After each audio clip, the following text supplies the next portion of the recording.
Being great at sales is essential to your business and your career, but you and I both know that the stress of selling and dealing with constant rejection can be an emotional drain. My entire brand, No BS Selling, is based on the belief that professional sales is a skill and not a personality, and that to be better at sales takes constant refinement and a dedication to your craft. This show is for salespeople and entrepreneurs who are committed to improving their sales skills and getting better results, and are sick and tired of the BS game that often happens between buyers and sellers. Welcome to the No BS Sales Podcast, and I'm your host, Walker McKay. I'll help you and your sales team make selling easier, feel less cheesy, and be more lucrative. It's time to change the rules and level the playing field between you and the people you sell to. You're already good, let's be better. Welcome to the No BS Sales School Podcast. I'm your host, Walker McKay. Today, I am really excited to have with me one of my old friends, John Condry. John is a badass executive coach and sales management coach. John has been doing this, been in that business for a very long time. He works a lot with high-tech companies, with young CEOs who are millennials, and with other CEOs around the country to help them build better teams and to grow. Welcome to the show, John. I'm so glad you're here. Thank you. Thank you. Glad to be here. John's company is called Connection Basics. And anyway, how long you been in that company, John? How long you been doing that? I started Connection Basics 7 years ago. Okay. Before then, I had Career Success Seminars, which was more of a training company. Yeah. And Connection Basics is more of an executive coaching company. Got it. So when you were training, what were you training? Management skills, basic fundamental management skills, customer service skills, people skills, leadership skills. You really can't teach leadership. Leadership is something that people have to catch. Right. So I don't like to call it leadership, but management's more of the idea about how to be more effective managers. Because most people don't like being managers. I was with a guy the other day and he's like, John, I don't mind being a manager. I just hate all the people involved. So that's what I spend a lot of time helping people expand their bandwidth on all the different personality styles and their own ability to add some of those aspects to their career. I know that there are probably 50 people listening to this podcast that that are managing a sales team or close to managing or running a company that have to manage a sales team. What is some basic things, or something that maybe would not be common sense that people need to know about managing a sales team, other than it's hard as hell? Well, it's very challenging to manage a sales team because most of the sales team, it's like herding cats. Yeah. It's just most of the sales team is gifted at one of the 4 areas of sales. They're either like really good prospectors, or they're really good at taking people through the process, or they're good closers, or they're very good at kind of the administrative part of the equation, keeping up on their CRM, that kind of a thing. So it's very difficult to do that. And then so I guess it matters too that you help the managers figure out which one of your people are doing what stuff, right? Well, it's a little bit more of, yes, that's true, but it's a little bit more of being able to, today, salespeople to be successful have to be the hybrid. They have to be 7'2" shooting threes. The game has changed tremendously. Salespeople will usually kind of lean on the area of sales that they're gifted in. And then they forget about the other parts, or they hope that other people will do the other parts for them. And so on a weekly basis, they don't do some of the other areas. So you have to get them strong in all areas. It's like, look, going to the gym. You go to the gym, not that I'm in the habit of looking at other people at the gym. That's weird. But if you go to the gym and you see somebody that's got like this huge upper body, but these little tiny bird legs, yeah, and you're like, man, do a little leg work, man, even it out somewhat. So a sales manager has to be on top of that to make sure that the team is consistent every week on working on all facets of their game. Fascinating. So do you believe, John, that somebody can motivate their employees? Can you motivate someone else? Absolutely not. Absolutely. How do we do not. that then? How do we get people to do what they need to do? What's the secret? Well, first of all, what you have to always focus on if you're a good sales coach and a good sales manager is that you have to focus on the when and the how and not so much the why. Because why is motivation, and everybody has to bring their own why to the table here. They have to be self-motivated. But your job as a sales manager is to get people started, is to get momentum. So if you don't have momentum, you get it going. If you do have momentum, you keep everything on the outside away so that it can keep going, right?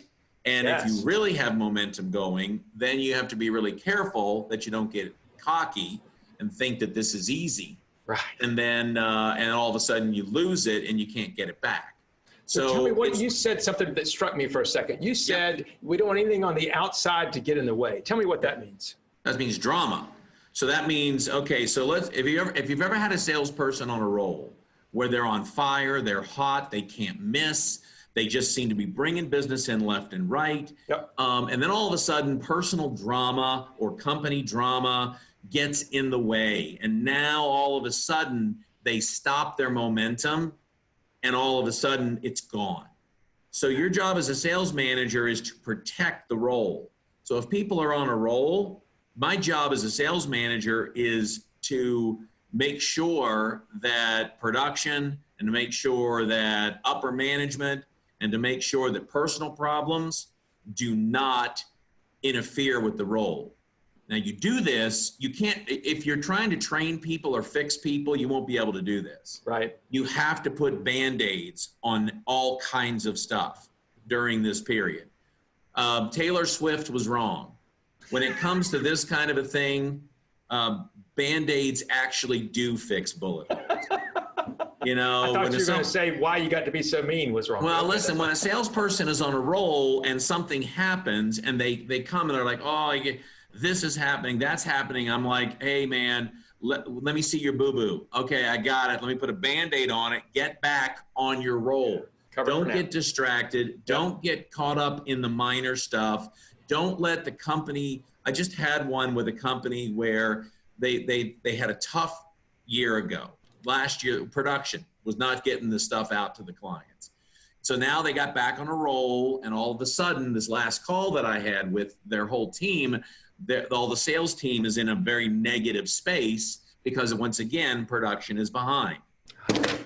And so, you know, what we got to work on is what we can control, but we got to stay on a roll because they're like, well, I'm just not going to sell anymore until production gets its act together. Right. Yeah. And, you know, if you do that, all of a sudden, it's not going to be there when you need it. Correct. Right. We got to, I absolutely agree with that. And there's always something that gets in the way, right? If sales are really jazzing up, then somebody, and by the way, I think most of the time sales and operations hate each other anyway. Each one thinks the other's a lazy sack. Well, they're totally different functions and they're totally different personalities. Yeah. So that's why. So, and what happens though, if a salesperson really wants to move up in the upper echelon, they connect to we call that the sales prevention department. So you have to connect to them so that they become your lifeline. They become your best friend. Right. When it comes to rules, a salesperson who's normally not naturally a rule keeper, if you start to connecting to the rule keepers and you start playing by the rules more often, you'll find that you get a lot more of them helping you out versus trying to figure out how to bring you down.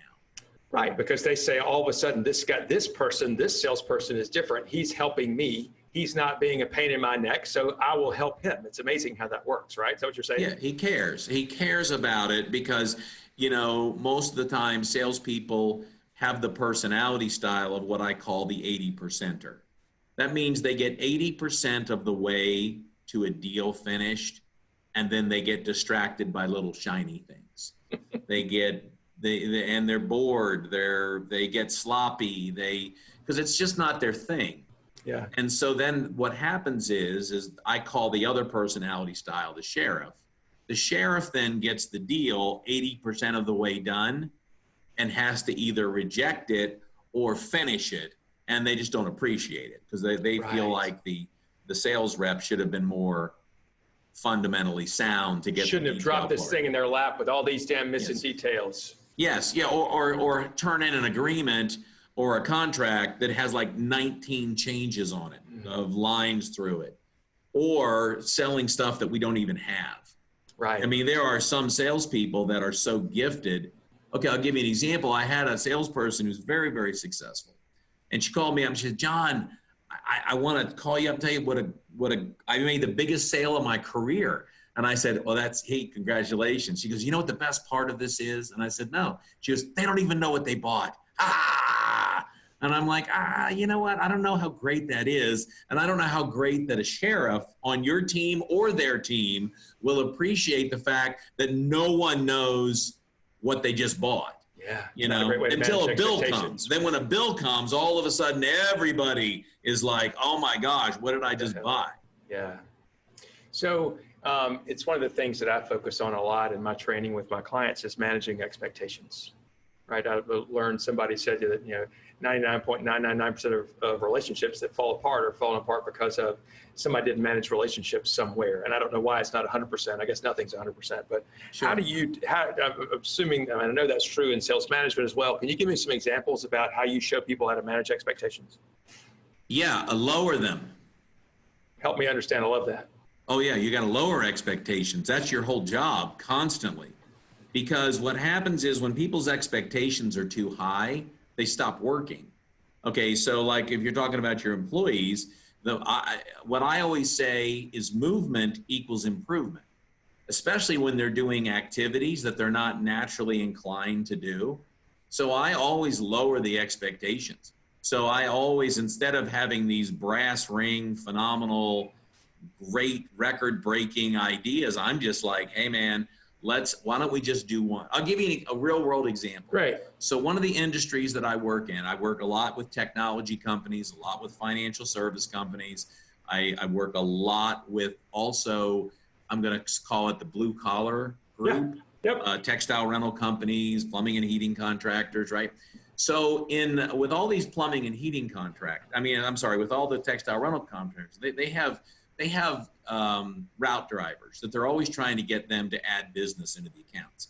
And the route drivers, first of all, don't have the personality to do it. Yeah. They don't have the motivation to do it. They're like, It's more work, man. I'm not doing it. So what I got everyone to do is every Monday, lay a sample. That's all. Because they're always like, well, we want you to lay 5 samples a week and always be looking for opportunities. And these people are like, forget it. So I said, all right, we're going to require you once a week to lay 1 sample. That's it. And all the managers and the owners would be like, that's not enough, John. And I go, that's not the goal. The goal is to just get it started. Let people taste success and let them take over the motivation because they want more success. Let the dopamine in our brains that reward us for doing good, positive things take over, and let that be the motivation for people versus me hounding them. Love that too. And that way people can get the win for doing 1 because they'll try 1. But if their expectation is 5, they're like, F no, I'm not doing that. Yeah. Right? And then those people that are self-motivated or that have personal goals, and that's where self-motivation comes from, not company goals, correct, not company objectives, personal objectives. If they have personal goals and all of a sudden they taste success, and this is a way to get it, they will take it on themselves. So one of the things that you told me you do is that you work a lot with companies that are moving on then to 2nd generation or 3rd generation. Grandpapa started it, daddy ran it, and now son is taking it over. And a lot of, so it's gone from the baby boomers now to the millennials because Generation X doesn't exist. That's me. We're not even anywhere on we've been forgotten in all of history. We've never taken over anything. We're just a meh generation.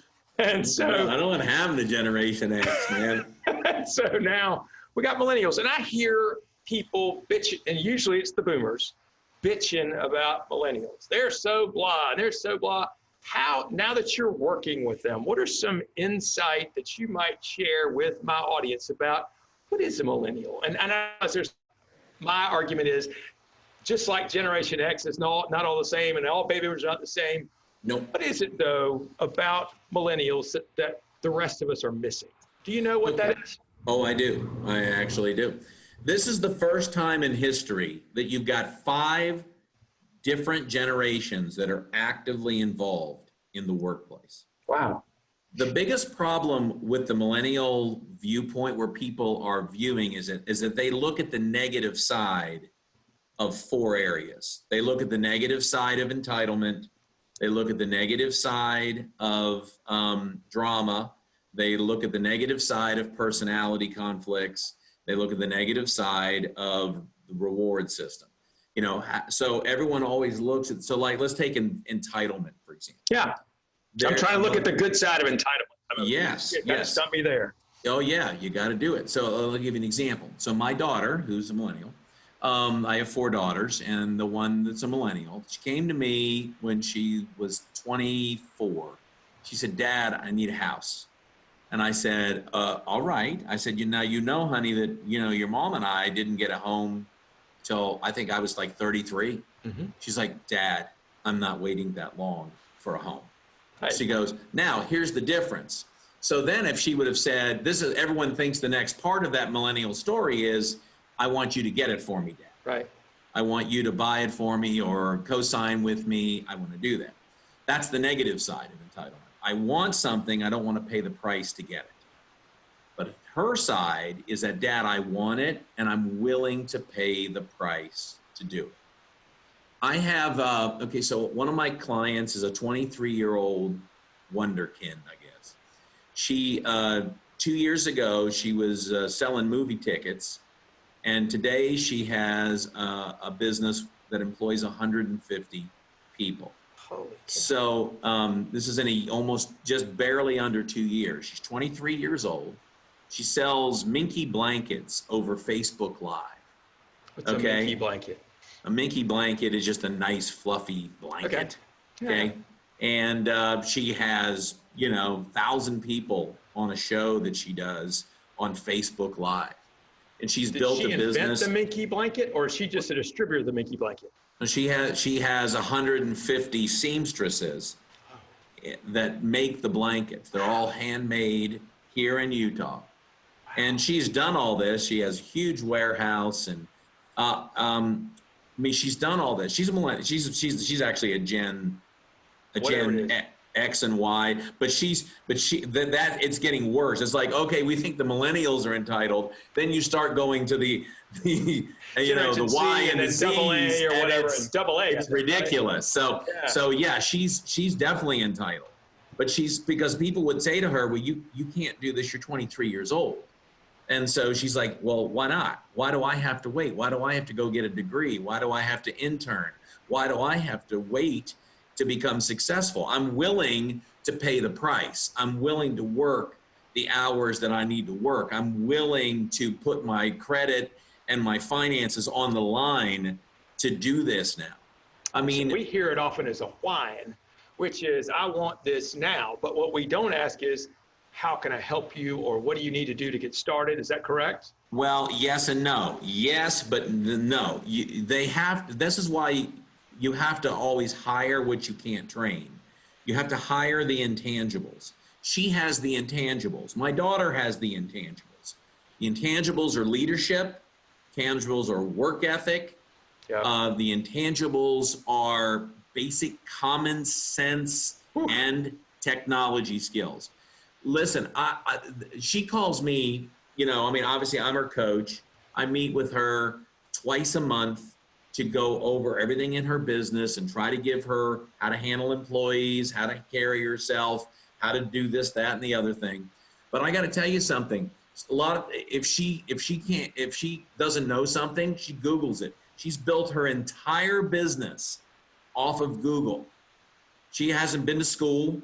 She doesn't have a degree. She doesn't know anything about it. She called me the other day and she says, I'm going to go back to school. And I said, honey, you don't need to go back to school. So you don't need to go back to school. So but she said, fine, then I'm going to Google it and learn how to do this, and I said, Can I tell you a funny story? I've got a friend of mine who has a bird dog, And he had this great little bird dog puppy, and I like to quail hunt, and so does he. And so we're out, and we took the puppy for the first time out in the field to go hunt quail. And the little puppy, who was maybe 4 months old, pointed a covey of quail and held. And then the covey rose, and we shot the birds, right? And so like, holy cow. And then this little puppy did it twice more that day. And we had an older dog as well, but did that. And the dog did that several other times on several other hunts. And Dave said, I'm going to send her to school.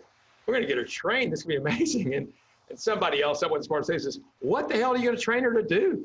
Better than she's doing right now? Are you kidding me? Why in the hell would you do that? So it sounds to me like same thing. What are you hoping to learn in college? Well, it's the positive side of entitlement. So I guess my point was when we first started this discussion, Terrell, is that the positive side. You've got to find the positive side instead of thinking big. Is that what the positive side of entitlement is? I feel like I can do this.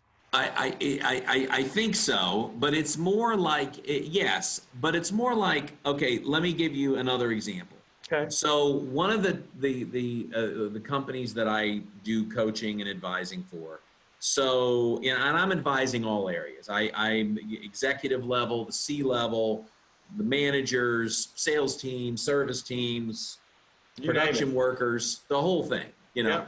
So as we're, I've got this sales team that has the best person is a baby boomer and maybe even the great generation, the generation before the baby, right? So I've got him in this world, and he is not embracing technology at all. Yeah, he's all paper. He's like, I'm not using a CRM. Yeah. I'm not doing any of this, and I have to be face to face with people. I'm going to build a relationship, and I'm going to make a sale by face-to-face being with you. So on the other side of the equation, got a bunch of millennials. Now, we had one millennial who never leaves the office, and he is vying for the top spot. Wow. So, he's like, what is he? So he was like, so they were kind of both fighting against each other. The millennial says, that's the way to do it.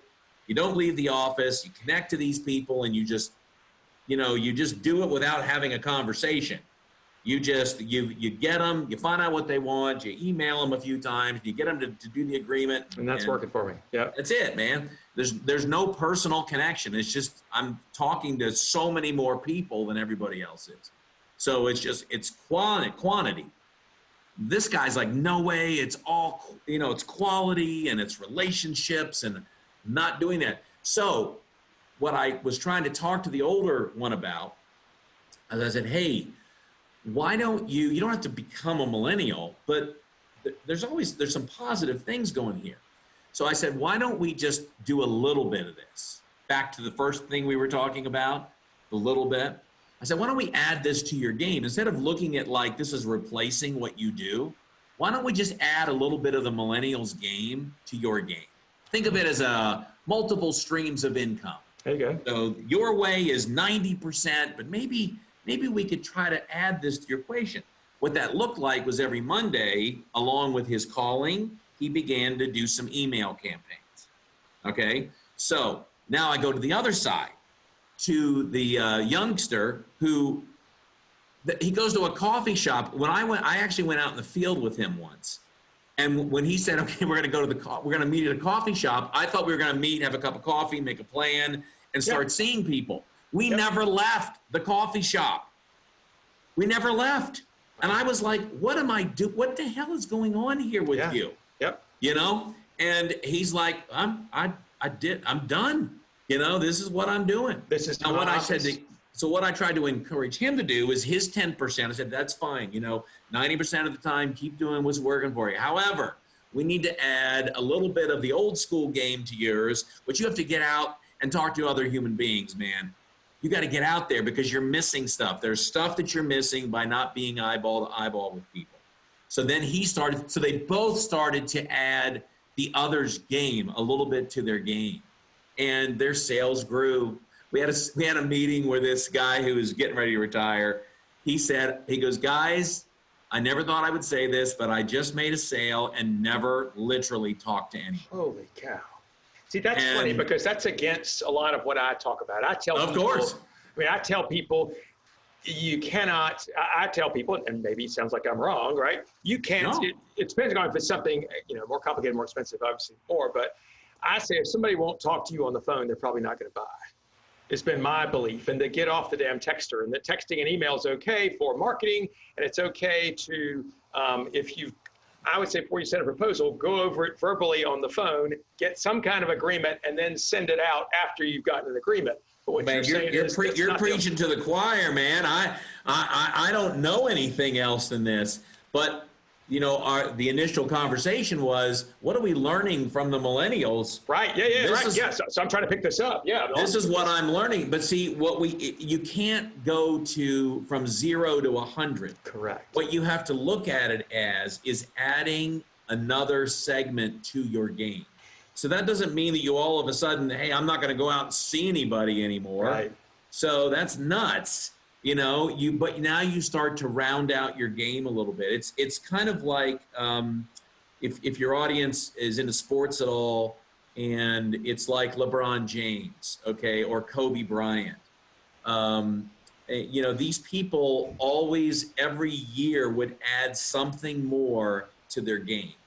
Yep. So they come back the next year and not just better, but they would add something, another skill or another skill, another way. Yes. I'm going to be good I'm good in the post. I'm good on the fast break. Now I'm going to be good at shooting threes, and then instead of saying, oh, this is who I am now, they just add it to their game. And this is so funny because the older guy that's retiring, and he's great guy, just a great sales leader.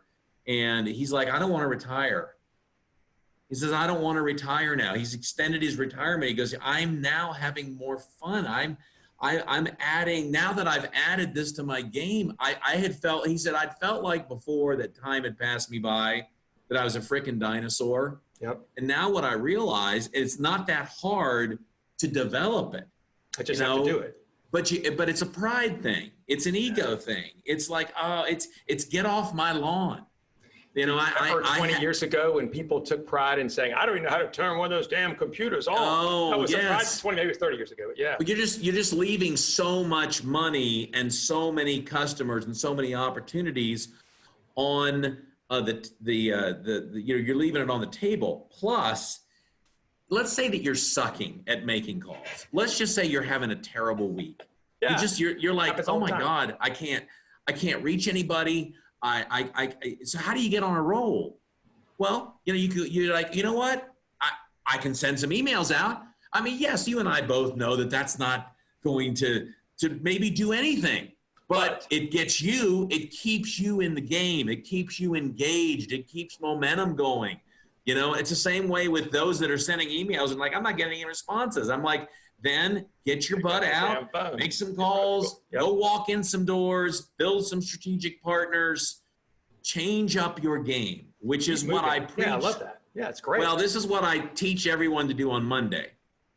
So tell me, because you have this 5-step process, or I forgot what you call it. You call it the weekly success schedule. Weekly success system. Yeah. So I learned this from working with CEOs at tech companies, and I've translated it to the different teams, especially the sales team. Because if you think about it, salespeople are really CEOs of their own life. Right. Yeah, we're CEOs of our own company. Absolutely. Yes. We should look at it that way. Well, you make terrible employees. No one makes worse employees than salespeople. You're like, hey, man, I need somebody that's going to do what they're supposed to do. Well, that's not sales.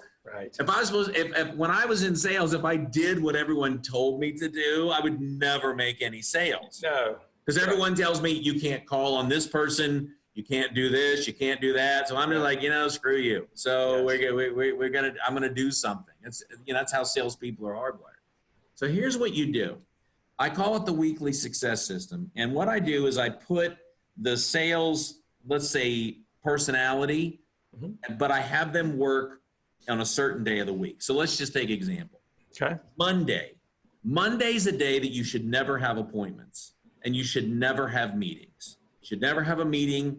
I'm talking about a business meeting, a company meeting, or even a sales meeting. You should never make appointments on a Monday. On Monday, you should be a master prospector.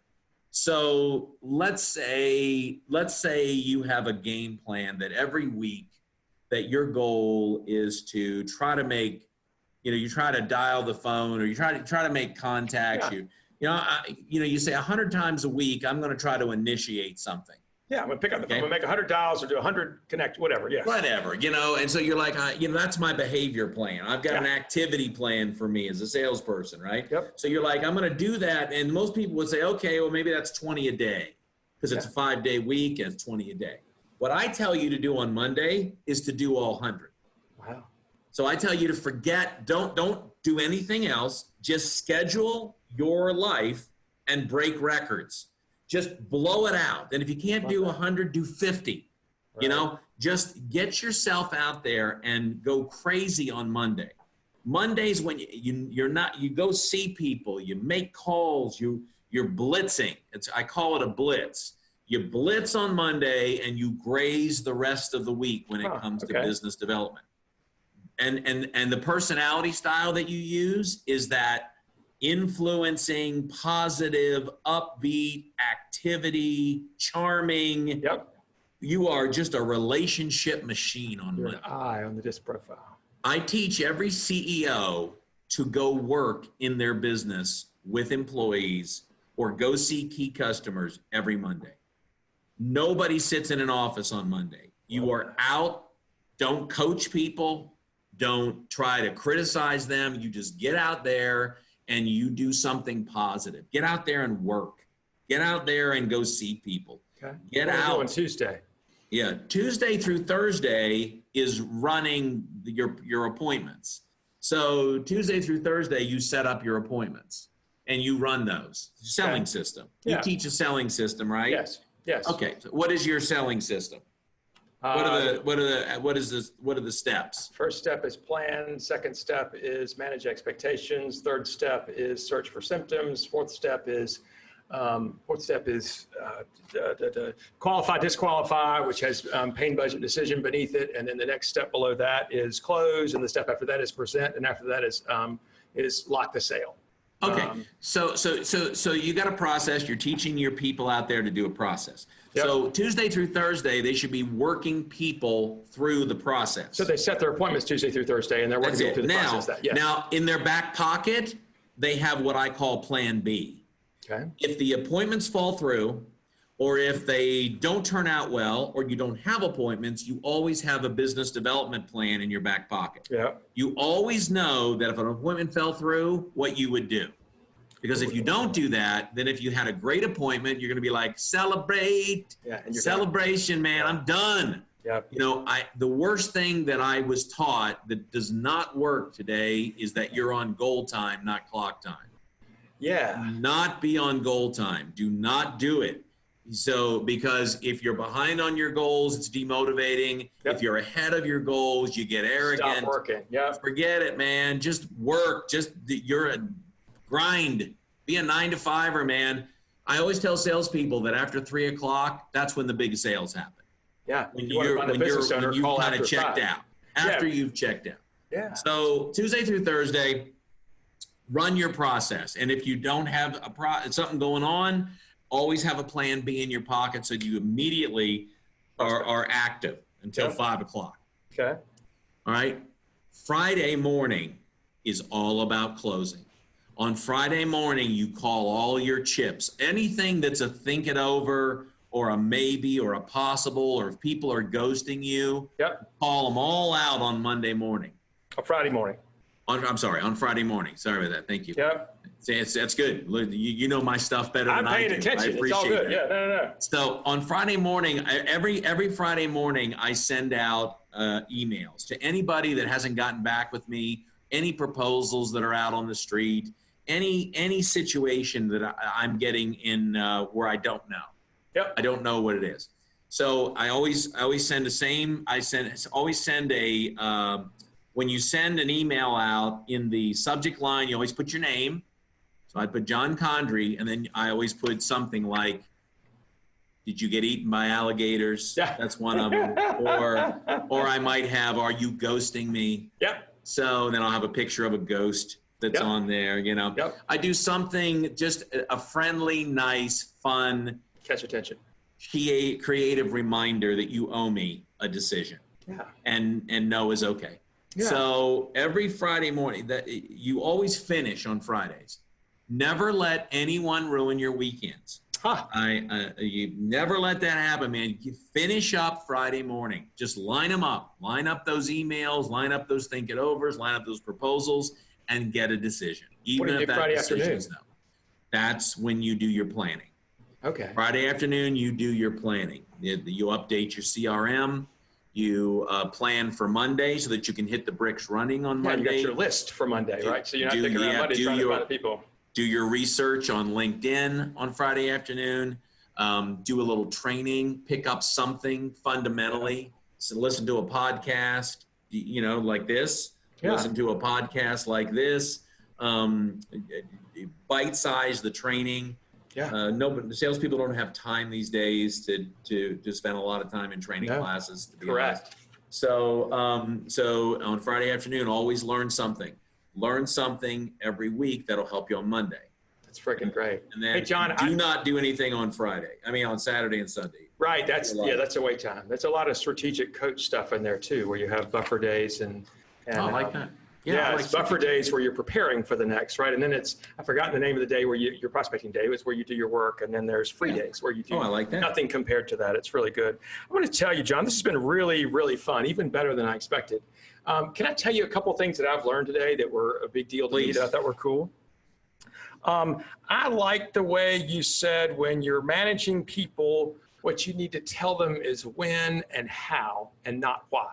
I think you're dead on. I agree with you that motivating people as an external thing, you can get somebody to take one step forward with a whip or one step forward with a gun, but as soon as you move it, they stop. That's got to be internal. I love what you talked about, the 80%er and the sheriff, the sales guy who can take things to 80% and then just freaking vomits or stops and wants somebody else to clean it up. And then the sheriff is the person that gets mad because they're the ones got to carry it over the goal line. And the sheriff is often the guy in operations. Isn't that correct? Yes. And then the last thing you said about 4 things about millennials, one was entitlement, one was drama, one was personality conflict, and one was, what is the reward system. And that we need to look at the positive side of those things and recognize that there are skills here, and it still matters that we hire people with leadership skills, work ethic, common sense, and tech skills. And ultimately, it's those things. It's not somebody's age, whether they're a millennial or the greatest generation. That's what really matters, and that's the magic stuff, right? Yes. So super. Hey, John, if somebody wants to talk to you or to find out about you and what you do, how would they find you? But you know what? The easiest way is to hook up with me on LinkedIn, John Condry. That's the best way to do it. Are you a J-O-N or you a J-O-H-N? J-O-H-N. And Condry spelled how? C-O-N-D-R-Y. Okay, just like it sounds. Yeah, you'll see me. I got sunglasses on. I'm trying to be cool when I'm on that. Try to separate myself from there. I got like 7,000 people that follow me, and I probably know about 10 of them. So, you'll know me. You'll see it. So, that's John great. Condry, yes. All right. So, No BS Sales Team, thank you so much for being here today. I love you. You know that. I appreciate your listening. If you like this podcast today, if you enjoyed it, rate it, review it. That really helps raise us up in the rankings, help me get better guests like John Condry, right? And rate it, review it. Also, share it with your friends. Who are some people that you know that need to hear this message today, that need to hear about the No BS sales message? If you I have a free giveaway. It's called 7 Sales Mistakes, a little video thing I give away. It's 7 common sales mistakes that salespeople make. If you go to www.7salesmistakes.com, 7salesmistakes.com, you'll see a quick little video series of maybe some mistakes, and maybe you're making 1 or 2 of them, and there's some suggestions there what to do instead. So anyway, good luck with that. I will look forward to seeing you and hearing from you guys next week. Call me if I can help. John Condry, thank you so much for being a guest on the program. You are the man, and I have thoroughly enjoyed this. Me too.